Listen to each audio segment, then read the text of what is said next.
we're on. Welcome to the Cosmic Pie Podcast, Season 2, Episode 28. I'm your host, Wayne Barkhouse. And I'm Robert Moore.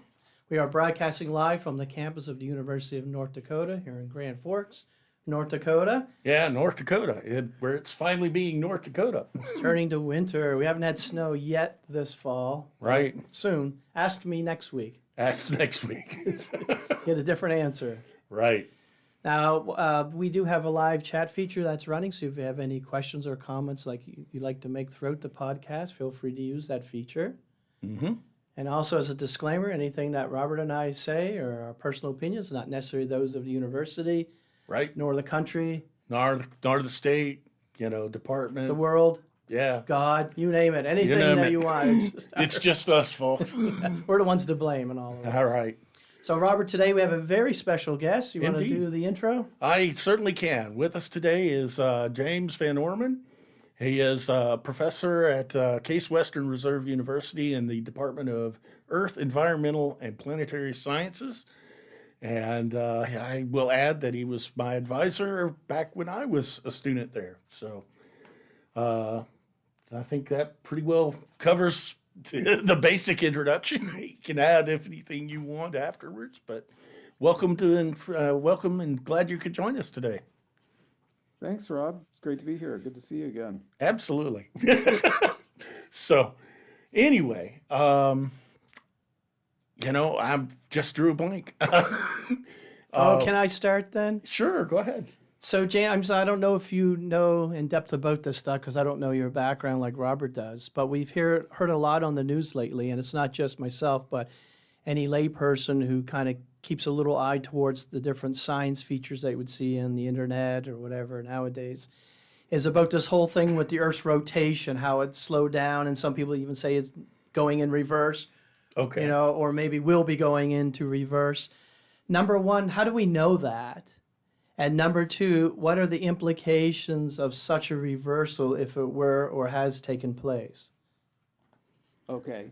So you're talking about the core. rotation of the inner core. Yes. Yes. Okay. So this is something that goes back to the mid 1980s. And it's been a long running, I haven't paid attention in the last week, so I don't know what the latest exactly is on this.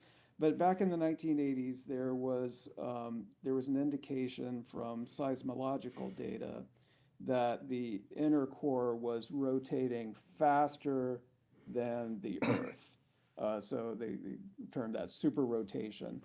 And that's based on looking at, it's difficult to study the inner core. It's this small part in the middle of the planet, to get seismic waves to go through that part and be detected on the other side, of the Earth, they've got to be big earthquakes. There's less data on that. You've got to take out all of the data from all of the mantle, all of the outer core. So it's a tricky thing to study. But based on looking at the temporal changes and what happened, how the seismic waves travel through and how quickly they go through, there was an indication that it was traveling, faster by like a couple of degrees per year. And so that it would, make another full rotation every, decades. The latest thing that I saw was a couple of years ago. So I'm not familiar with what happened this week, unfortunately, but there was an indication there that on kind of a 60-year time scale, it would rotate beyond, but then be pulled back into its original orientation. And so the idea for that, it's kind of hard to make to get the inner core to super rotate, because what it tends to do is adjust its shape to the gravity of the mantle. So there are mass anomalies in the mantle that make it not exactly spherical.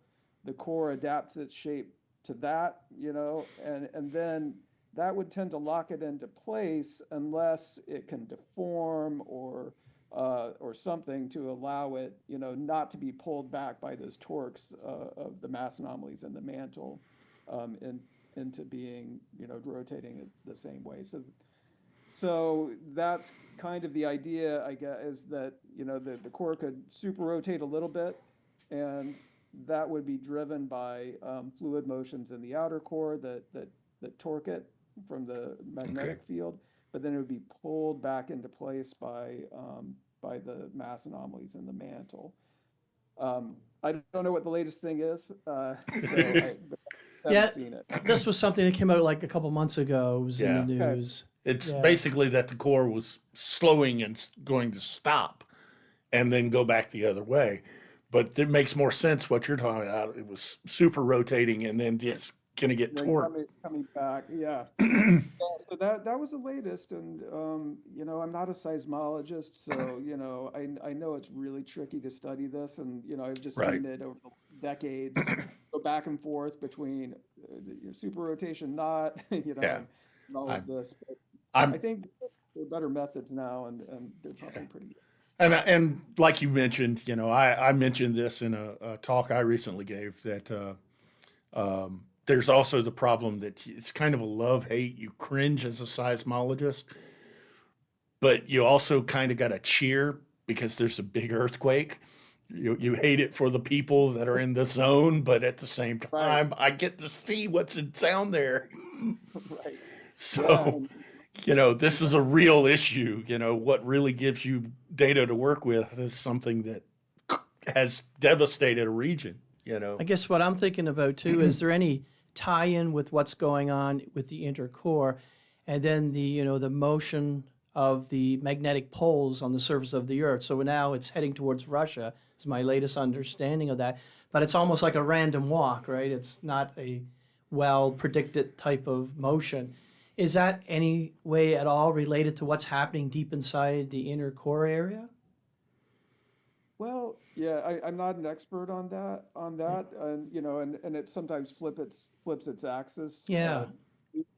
And that's mostly, the magnetic field is what's going on in the outer core with fluid motions there.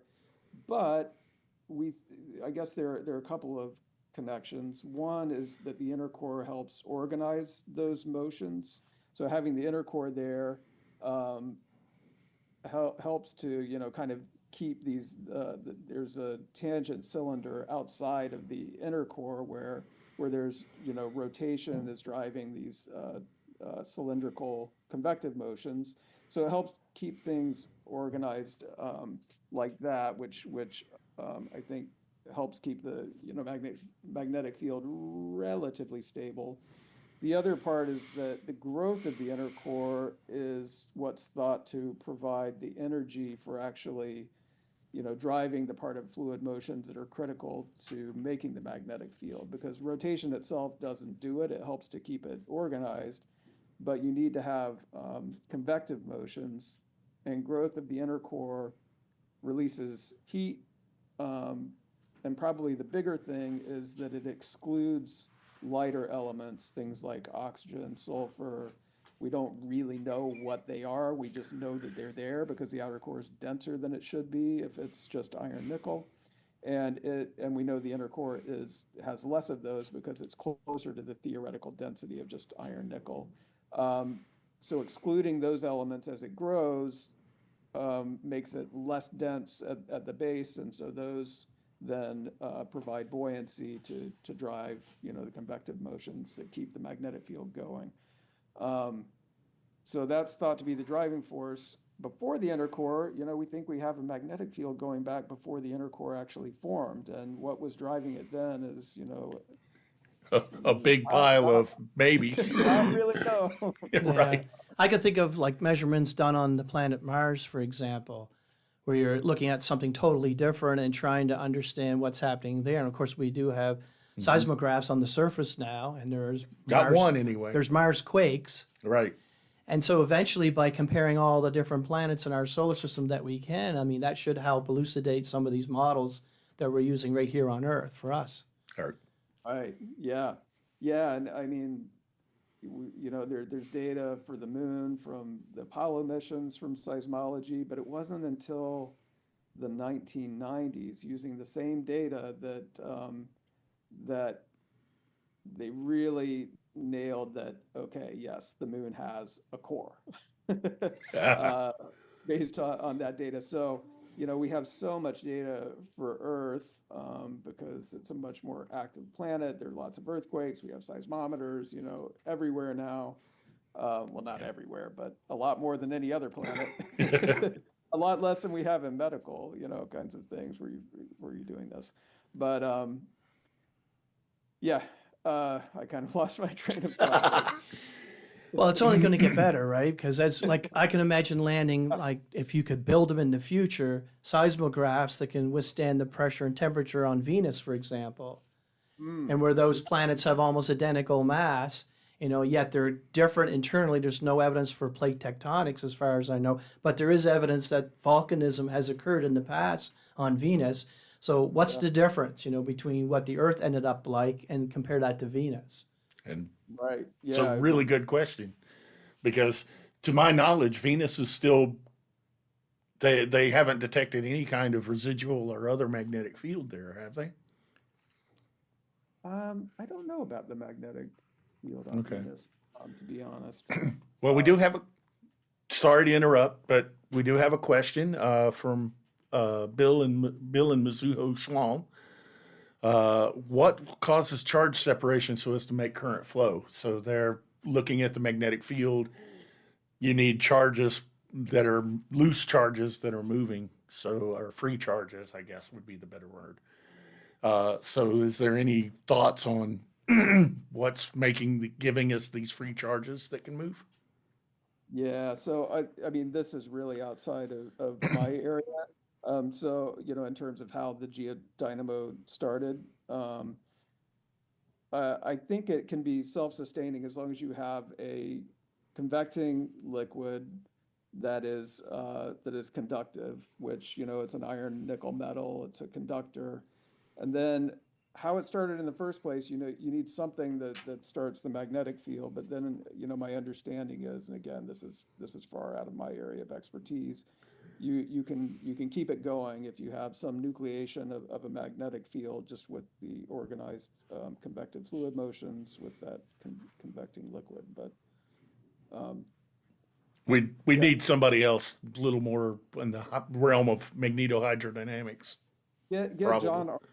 John Arno from UCLA. We Yeah. did thoughts together, and that's what he does. He's got a really cool lab where he's got a big sphere, like meter or maybe a couple meter size. And I haven't followed, what he was done, but he was going to put gallium liquid in there and, create magnetic fields. Because, it's hard to simulate these things in the right regime because, You need a planet. the liquid iron nickel has a viscosity like water. And the outer core is huge. It's like 1,000 kilometers thick. And so you've got convective motions that are on like a really fine scale over these and so what they do to simulate these is make it much more viscous so that they don't have to get all of this turbulent stuff on a really fine scale because they with the most powerful supercomputers can't get in the right regime. So that Okay. that was the idea, is get something closer to it. I mean, it's still much smaller than the core by making a big experiment, with these.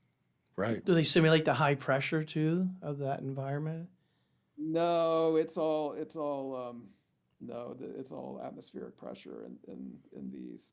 So I mean, we can do experiments, and other labs can do even higher pressure experiments, but those are on tiny samples where you're not doing anything with the dynamic motions. It's just like you can do material properties and things like that. Right. Right. Now, the other thing, and you alluded to this, I think, a little bit, was the anomalies in the mantle.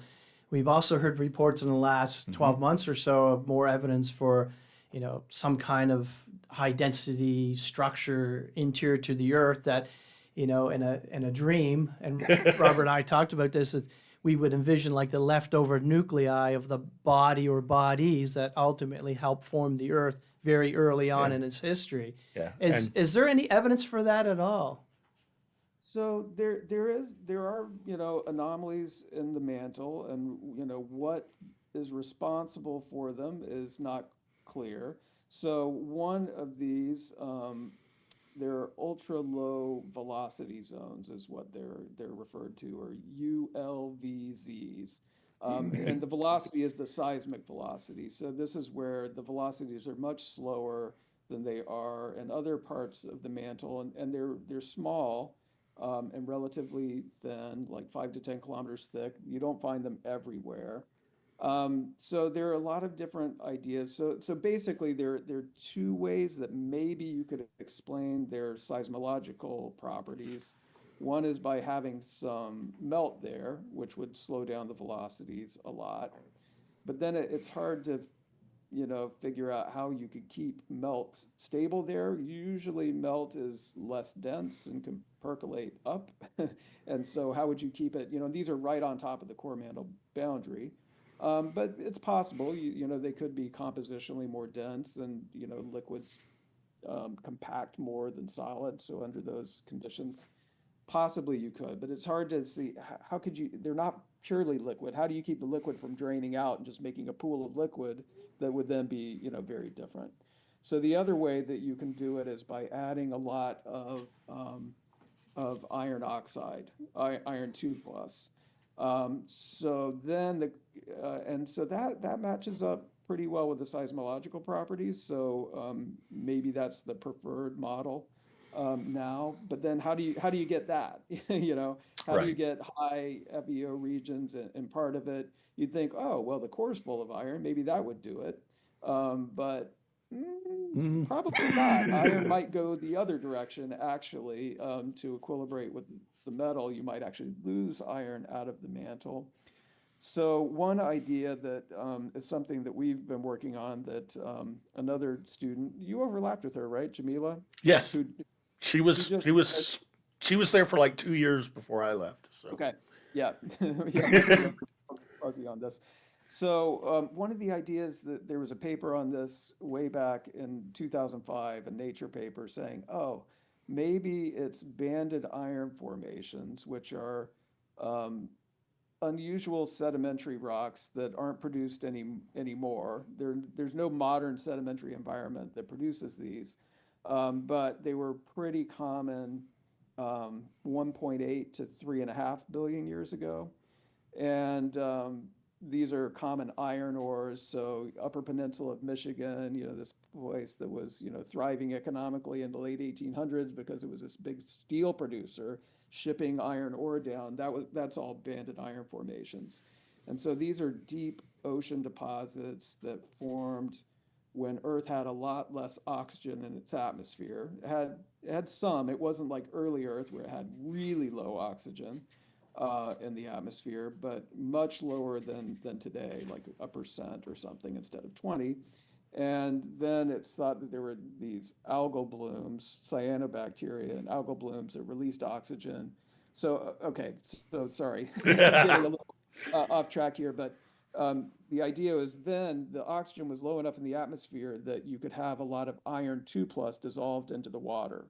Iron 2 plus is pretty soluble in water. Today, there's so much oxygen in the atmosphere, everything is iron 3 plus, highly insoluble in water. Iron's a limiting nutrient in the ocean because so little of it can dissolve in. But back then, when there was less oxygen, you could have a lot of iron in the water. But then when you release oxygen, it goes to iron 3 plus, and these minerals, iron oxide minerals, precipitate out and form these banded iron formations. Anyway, okay, so now back to how does this get down? So the idea was, okay, these things were probably all over the bottom of the ocean basins, and then when you have subduction of a plate down into the earth, those, which is denser because it's colder, those can go down to the core mantle boundary. These iron oxides and the banded iron formations would, stay down there because they're compositionally much more dense than anything else because of the iron. And if those reduced, because the seismological properties, these are mostly iron 3 plus, you have to reduce them to iron 2 plus to explain the seismological properties. So that was the idea that, they go into the mantle, it becomes more reducing. You reduce them down to FeO instead of Fe2O3 and Fe3O4, and that could explain the seismological properties of these ultra low velocity zones.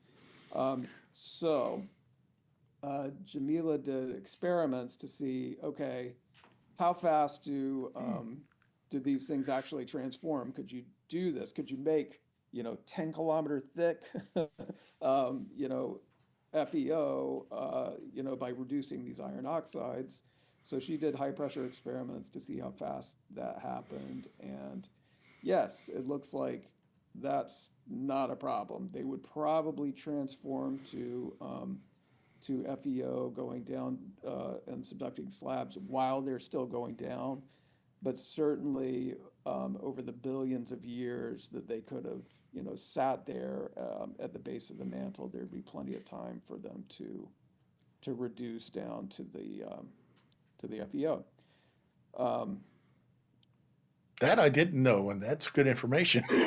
That's Yeah, so that's like, this is wow. brand new. We're, Yeah.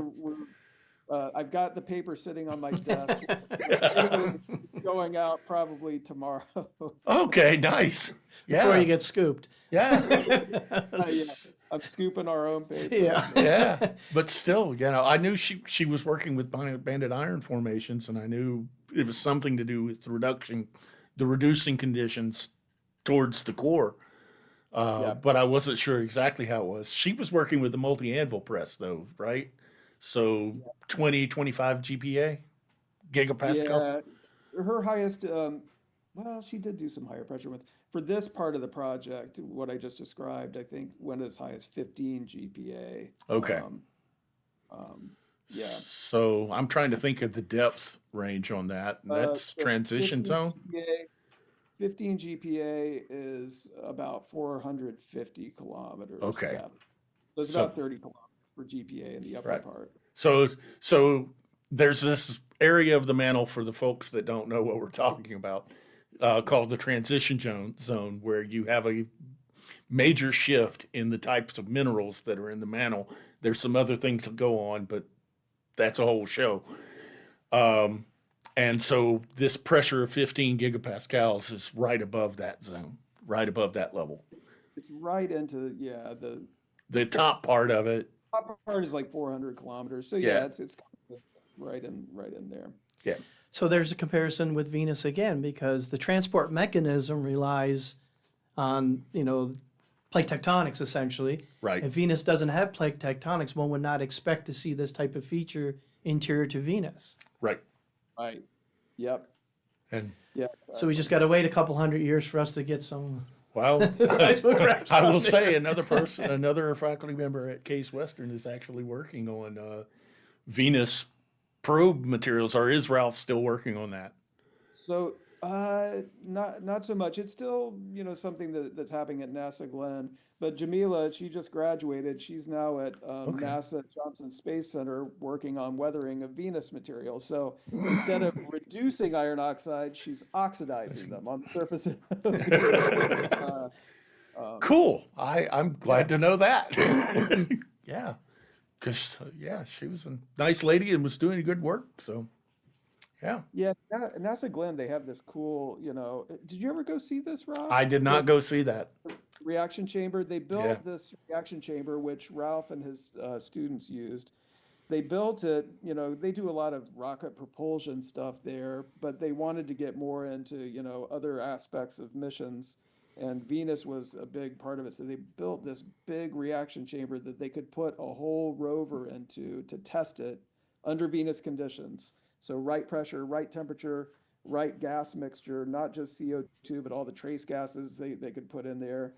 And so then, Ralph and was like, oh, we could use this to look at Venus weathering. We could put, you could fit anything you wanted in there. We're used to doing, experiments where we're looking at millimeter size samples. And, here you could put in A slab of rock. You could crawl up in this thing if you wanted to. Not under Venus conditions. I don't recommend that. No. You could test future spacesuits in it. Yeah. Well, Put that a was mannequin in, of course. Don't go in. that was Clean one of yourself. the things they were trying to do was figure out, what kind of circuits could you maybe make that would survive longer under the conditions. Well, the and things Soviet like Union that. landers, the Venera space probes, I mean, they last, I think, upwards to like 70 to 90 minutes max. Right. And that's with old technology, essentially from the 60s, by the time it gets on board a spacecraft and gets there. So we should be able to do a lot better nowadays, one would assume. One would think, but everything I was hearing said that no, they were still having a lot of trouble with it. Well, we are going back to Venus, Mm-hmm. right? There was the Da Vinci mission, and there was two of them that were funded by NASA, and then NASA turned around and delayed one of them essentially, so it Yeah, unfunded it, basically. right. But so we're going back. I think there's ideas of balloons, floating balloons in the clouds, and there's Yep. recent evidence, as you might have heard, James, with the discovery of phosphine in the atmosphere, and some people speculate it may come from biological rather than Yeah, non-biology. they keep saying that though, But it gets yeah. people's interest, and if you capture the interest of funding agencies like the True. federal government, then it's an extra motivation to go there. yeah, But eventually we'll do that. It just makes sense, right? right. Because it's so similar to the Earth, yet the conditions are so different. Why is that the case? Why is that the And it's case? not just the difference in distance from the sun. I mean, Right. that is a difference, but it's not what's doing all of the differences that we seem to be Yep. finding. I mean, I've got my supposition there, but it's just that it's pure speculation. But Yeah. So so getting back to, go ahead. You could have Jeff Belsersky on. He worked at NASA Glenn for a while, and he's Yeah. now got a faculty position at Kent State. Mhm. But he worked a lot on Venus and Venus atmospheres, so he might be fun to have Could on. could Yeah. probably look for Brandon too. Now that I Yeah. think about it. Yeah. Yep. These are two fellow students while I was there. So Yep. I'm going to bring us back to Earth a little bit though, and mention something that you might want to talk about there's a core anisotropy, or isotropy, however you pronounce that word, where sound waves apparently move faster north to south than they do east to west across the core, the inner core. Yeah. Any Yep. any thoughts on why that might be? Because that would seem to say that there's some change in how it's crystallized at some point. At least, Yeah. So you can explain the anisotropy with the preferred orientation of the HCP iron nickel alloy that's thought to be stable under those conditions. The question is, okay, how do you get it aligned? Because it has to be, it's like a 2 or 3% difference, which is really big compared to, there's seismic anisotropy in the mantle due to preferred orientation of olivine. That's been studied since the 1980s. There are obvious ways to do that. You deform the mantle, and the olivine's deforming. It's deforming in a regime where it would align its Right. crystal. You see that all the time in metamorphic rocks where crystals get aligned by deformation. So in the mantle, yeah, it's all, we can explain it all with deformation, but it's not even as big as that, right? This requires a pretty big, pretty strong preferred orientation.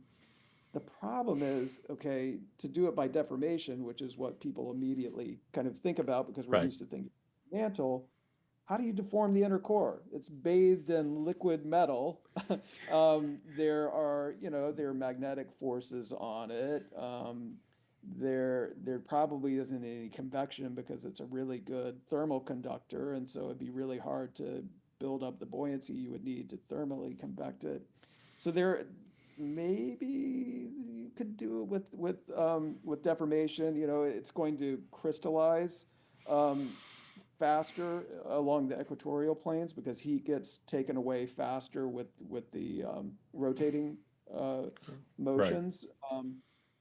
So maybe that could drive some deformation. But the other way is to just crystallize it that way from the beginning. And so those are the two possible ways to do it. And it's something that I've kind of worked on and off for a long time, mostly off. From the perspective of, okay, what's the viscosity of the inner core? Because that's the other thing. In order to be able to deform it, it's got to have a low enough viscosity that these tiny stresses that you put on it from, like crystallizing Right. faster in one direction, or the magnetic field or whatever, are enough to actually, deform it enough, because you need pretty large strains to orient crystals, to be able to do that. And that's something that Jeff Piggott, did you I ever met run? Jeff. Yep. Yeah, so he worked on that, looking at the rheology of zinc as an analog for iron Okay. metal. So Uh, that's what he was doing. Okay. that's what he was doing, yeah.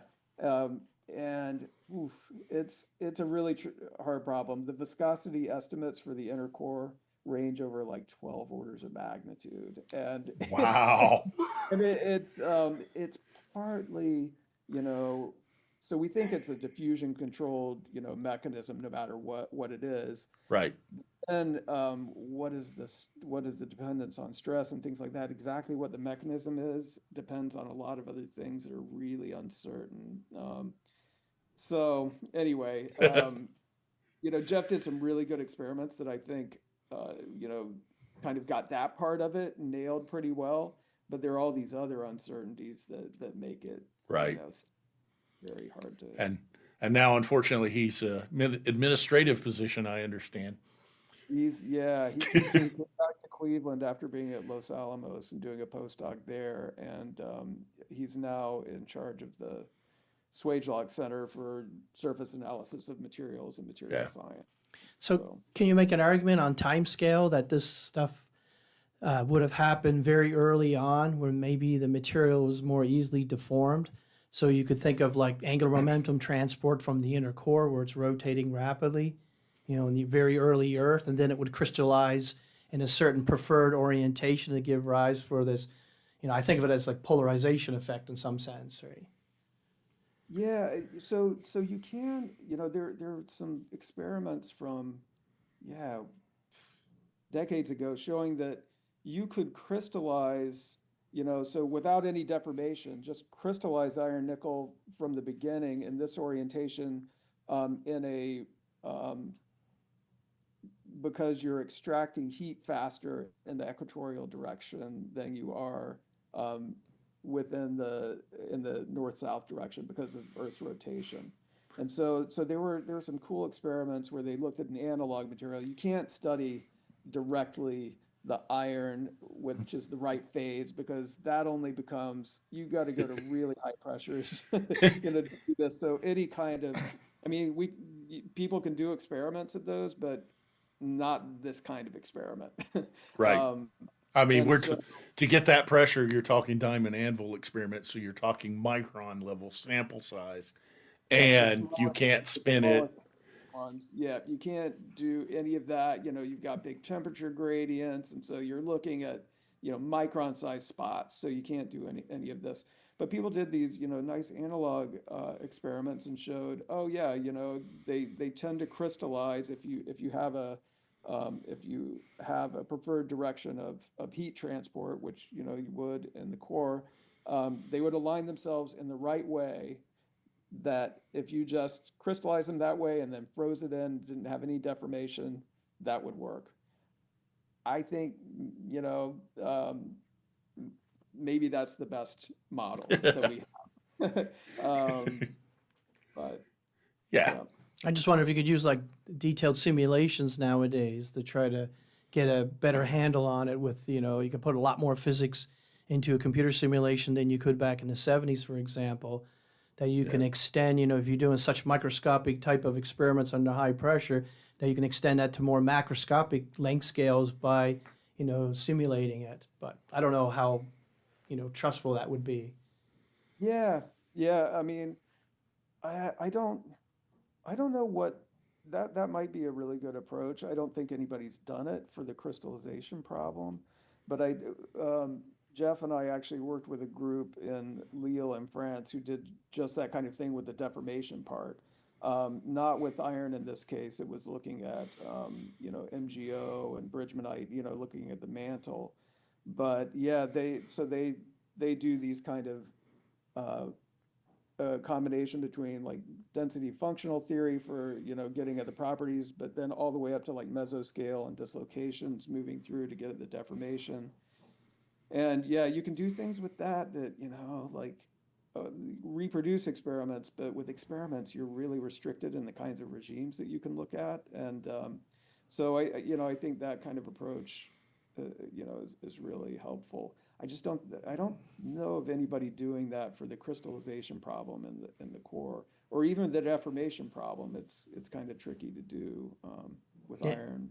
it'd be better if someone had a model or an idea and predict it Right.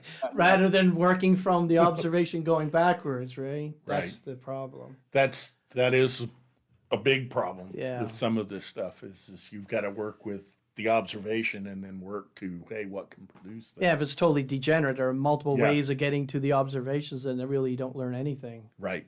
in that sense, right? And you're on the nose. Yeah. So let's see, where on that? Oh yeah, your other work on core nucleation, because you've got this inner core that's solid, but how did it get there? Because to start crystallizing, you would need a nucleation site, or you'd need supercooling, as I understand it. Is that correct? Yeah. Yeah, so this is something that, Luda, when you were here, Mm-hmm. well, he started off working, kind of on the planetary problem. Okay, like if there's iron snow or whatever, there are all these different regimes that iron could crystallize in and different sized planets. In the Earth, it definitely, it's a big enough planet that there's a big pressure dependence of the melting temperature. And Mm-hmm. so definitely it would crystallize from the inside out, like even today, the outer core is way above the melting temperature at the core mantle boundary, because there's such a strong pressure dependence of the melting temperature. And so he came to me because he was working on the planetary problem. He's like, what should I assume about the heterogeneous nucleation barrier for this iron snow in the middle of the Mars or something? And I was like, well, why do you think it's heterogeneous nucleation? Heterogeneous nucleation is where you have some kind of substrate, a surface that it can crystallize on, which lowers the nucleation barrier a lot. And so I was like, well, why do you think there are heterogeneous surfaces? He's like, oh, because the homogeneous nucleation barrier is way too big. You would never do it. And I was like, okay, well then how does the Earth have an inner core? and, and so that got this whole thing started. And so it's this problem that for some reason was neglected for decades. I mean, this is not this is not anything new, and I'd never really thought about it before either. Before he, brought that Right. to me, we were racking our brains about this for like a couple of years, and finally Right. just wrote a paper and kind of threw up our hands and say, this is the problem, and it's a big problem, and everybody should be thinking about this and like trying to solve it. And so some people, are working on this a lot more actively than we are. But this is the basic problem that so we think that there wasn't an inner core to begin with. It's only 5% of the mass of the whole core, so Okay. it's really small. And so to make that, you only need like 100 or 200 degrees of cooling. And so the model has been, okay, it only formed like a billion years ago. That's where you'd get that 100 or 200 degrees of cooling that represents, like the inner core. Right. Um, the problem is that if you don't have any nucleation sites down there, and you shouldn't, because It should what, be smooth what liquid. Yeah. it's like the most perfect experiment that you could do. We always have this problem when we're doing experiments. Oh, you have the container problem, like how do you keep the container? You experience this, Rob. Yep. How do you keep your container from interacting with what you have in your experiment? Your Earth's core is perfect because the interior of it is separated from the container, the mantle, by thousands of kilometers. You can't bring anything from down there into the center of the core because it's way less dense. So it's really, really hard to imagine how you would get heterogeneous nucleation sites down there. Right. But without it, the homogeneous nucleation barrier is like hundreds of degrees, on the order of 1,000, and people have done, simulations now and say, okay, you can get it down to 600 or 700. Maybe if you add in like carbon or something, there's a paper that's just about to come out that's like, oh, we can get it down to like 420. That's still too big, but it's in the right Right. direction. But even if it's 5 or 10 degrees of supercooling, that you would have a a blip of intercore formation at the beginning, that would be significant and would look very different than the slow Slow cooling later. crystal. Yeah. So And people have been looking for seismological signatures of that. There have been papers on that, but it's still a big problem. How do you do how do you it? form an inner core? Right. Yeah. And so that was one of the ideas, actually, this banded iron formation project that Jamila was working on. The original plan, and Jamila did a bunch of experiments on this too, was to see, okay, what could you drop into the core that would provide a heterogeneous substrate? Because that would be the easiest way to do it. Like, it just seemed hopeless to do it with a homogeneous nucleation, nothing around, because you can do things that'll cut it in half, but you need to make it like percentage as big, Yeah. to make it work. So the idea was, could you reduce that in the mantle all the way down to metal and make a big enough hunk of it that it could drop through the core without dissolving on the way down? Okay. Right.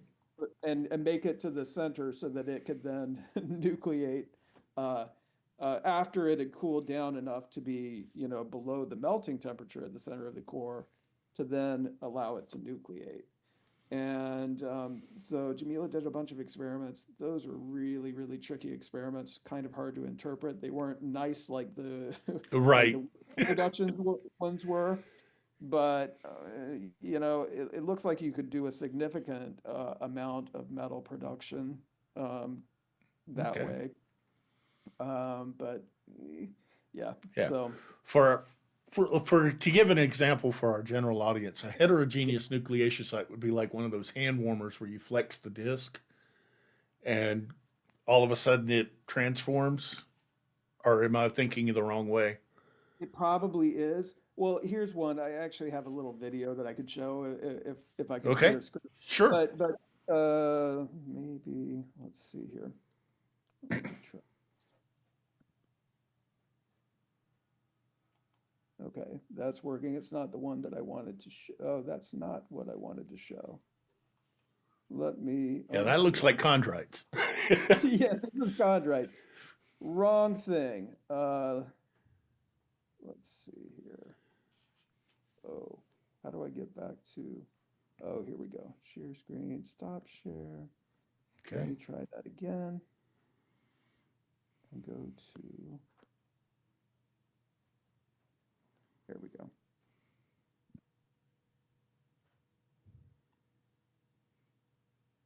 Okay. Yeah. Does that show up? It's showing up, but it's really It's small. really tiny. Oh, Okay. wow. Yeah. I see what you're So talking this, about. this is super cooled water, and the perfect nucleation substrate is a piece of ice, and so it's super cooled, and then how do I make this slideshow? Play from current slide.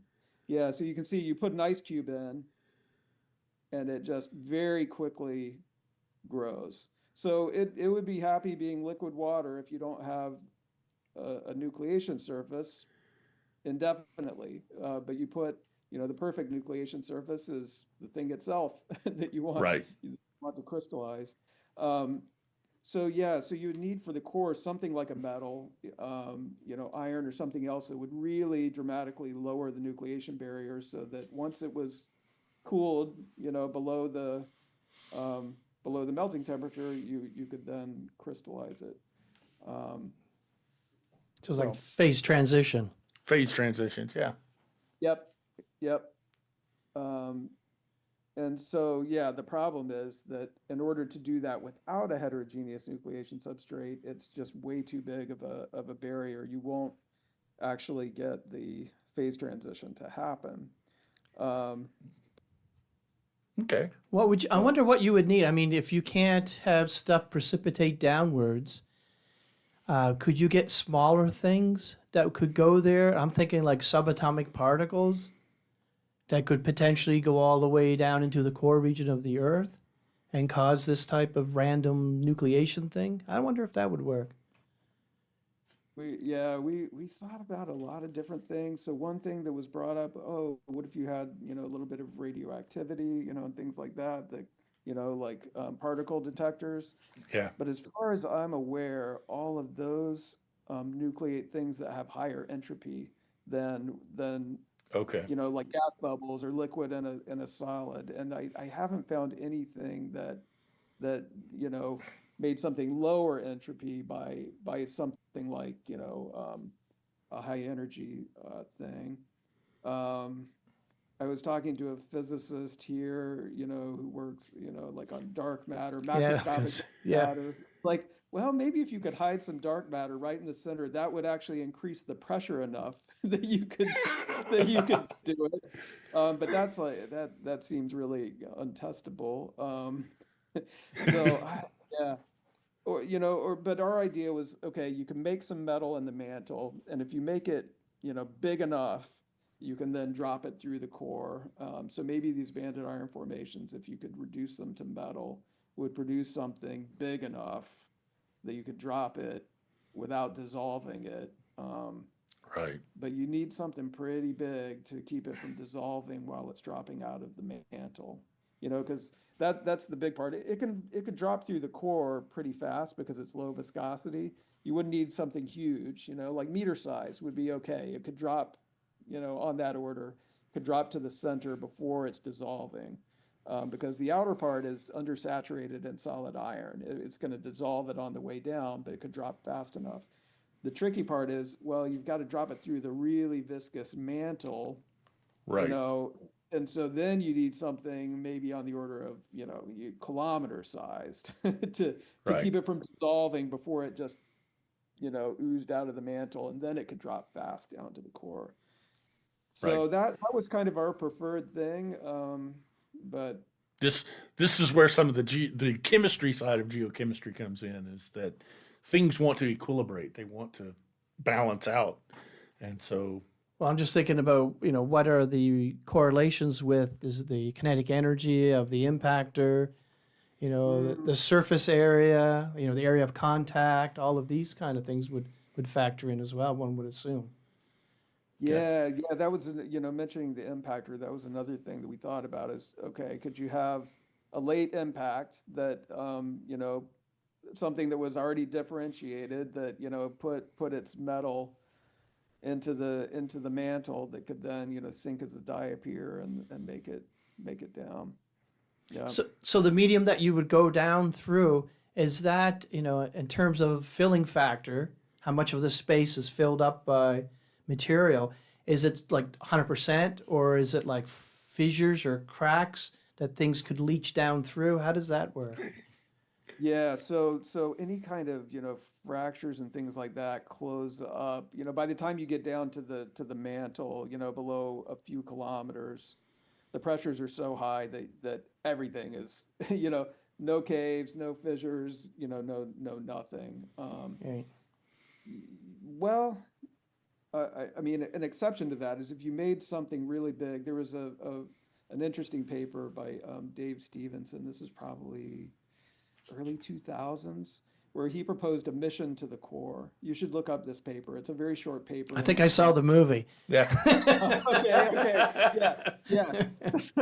But I mean, it's actually legit. So the proposal was, if you took enough iron metal, like which, as I remember, would be on the order of, the production of steel of the world in a year. So it's like, it's not crazy. I mean, It's crazy, but it's not crazy. It's crazy, but not crazy. Yeah. If you took kind of on that order and you propagated a fracture and stuck that into the fracture, it could self-propagate all the way through the mantle and then ultimately, make it down to the core. And so it's like, oh, you could put some sensors and things in that and um, and make it down. So for the most part, like pressure is really good at making things instead of fracturing um, plastically deform. And so below, that's why we don't get earthquakes. It's rare to get them, below a couple of 100 kilometers. I mean, most of them are the outer, like less than 100 kilometers. There are some deep ones, that make it down to like 600 something kilometers that we think are due to, phase transformations instead, very different than the kinds deeper. But if you have something, fast enough, you could make it deform brittly and actually get something. So the earthquakes are like the fracturing of the shell on an egg, rather than something down inside the yolk. Kind of like that, yeah, where you have, a surface that, has strength and friction on it, and then you're moving things past, and then it suddenly slips, and that's how most earthquakes, happen. Yeah. Yeah. The deep ones are thought, if I'm remembering correctly, phase transitions and subducted plates are most of them. Yep, Yeah. they're all the deep earthquakes are in subducting plates, even the ones that are, like hundreds of kilometers deep, they're all in the, Yeah. cold subducting slab. But these deep ones are very different. I got to admit, it was one of the things that I had trouble with was coming to grips with the fact that the mantle is solid due to pressure, and that it was a solid on the order of like a very viscous gel, because it would plastically deform, which is what drives the convection.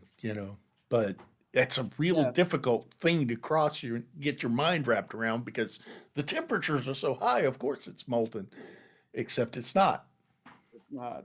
I mean, it's crystalline, like it splits shear waves like a crystal does. The anisotropy is because it's Right. crystalline, seismic anisotropy. But on long time scales, it deforms and it creeps. Right. Yeah, due to I'm just thinking of what type of sensors you would need to get a signal back from something that you would put down. Right. I could think maybe if you like had to generate neutrinos and you could track that huge neutrino flux or something, right? I got it. We can use entanglement. Yeah. Sorry, folks. I'm being really funny there.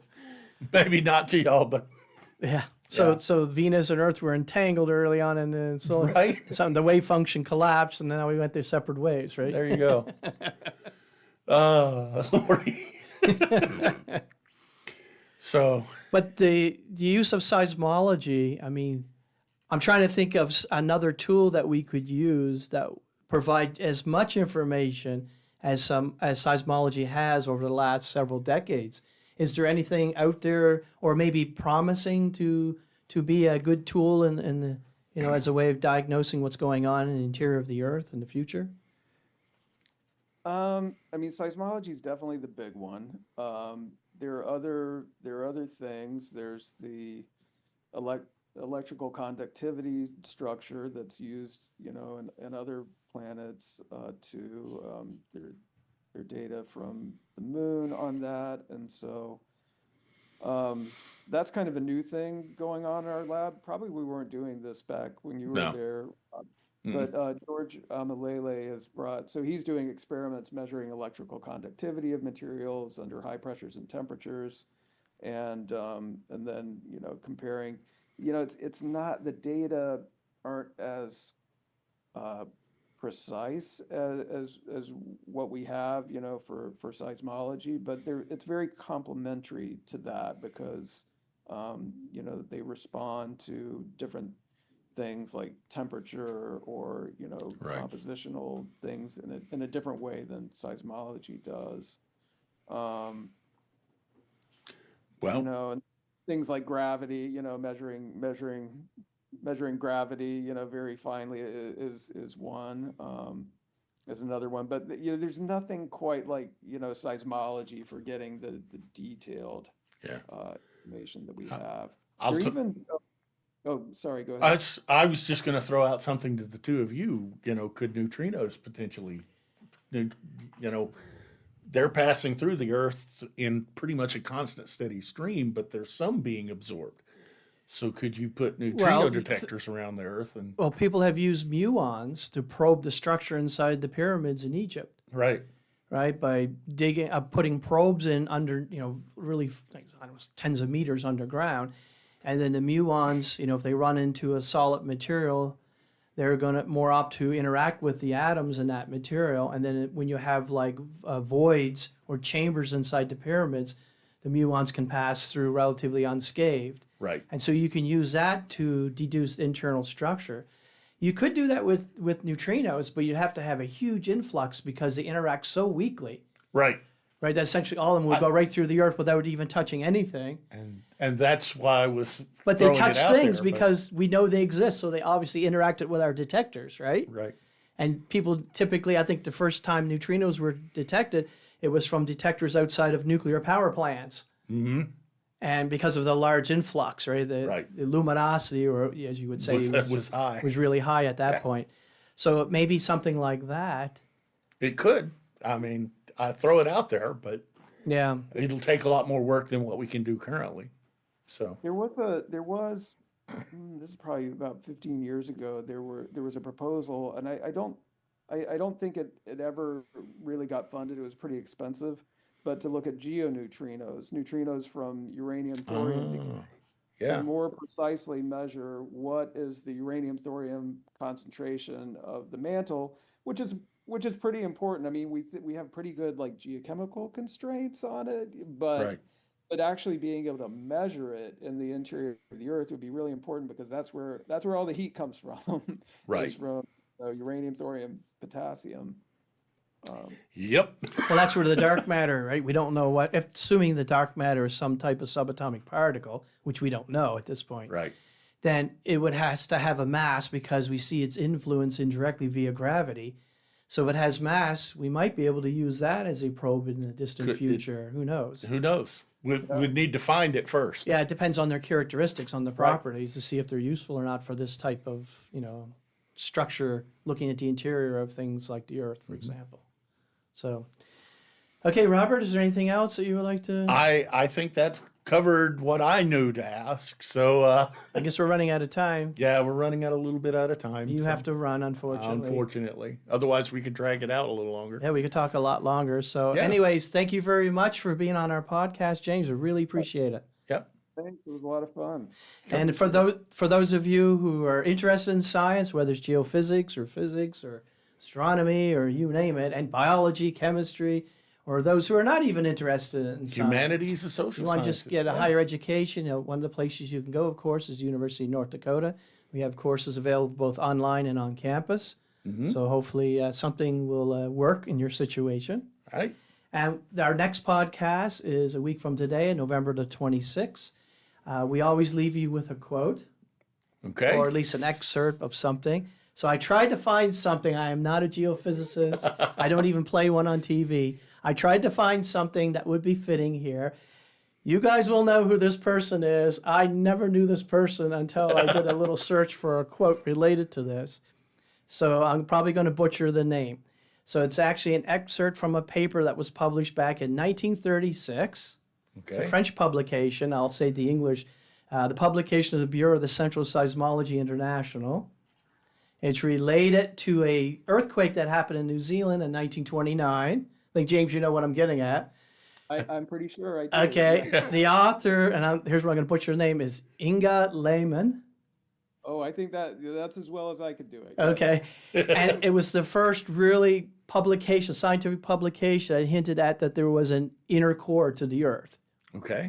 And here's the excerpt from the paper. It cannot be maintained that the interpretation here given is correct, since the data are quite insufficient and complications arise from the fact that small shocks have occurred immediately before the main shock. However, the interpretation seems possible, and the assumption of the existence of an inner core is at least not contradicted by the observations. These are perhaps more easily explained on this assumption. Cool. And some I have sense, not heard that one. you never heard but that one? No. I mean, if you're giving out Nobel Prizes for this person would have won a Nobel Prize. Yes. Oh yeah, she was way ahead of her time, and really good. So that was that was really the first indication that Earth had an inner core, and she nailed it. And did you know she lived to be over 100 years old? Wow. Wow, Yeah. Nice. That's I didn't amazing. know that. Oh, So good health for her, for sure. I wish I could have part of that. right. All right. Anyways, thank you very much Thank for you for watching. coming If on. you really liked it, give us a thumbs up and subscribe if you haven't already. And we'll see you next time. Thank you. See you next time, folks.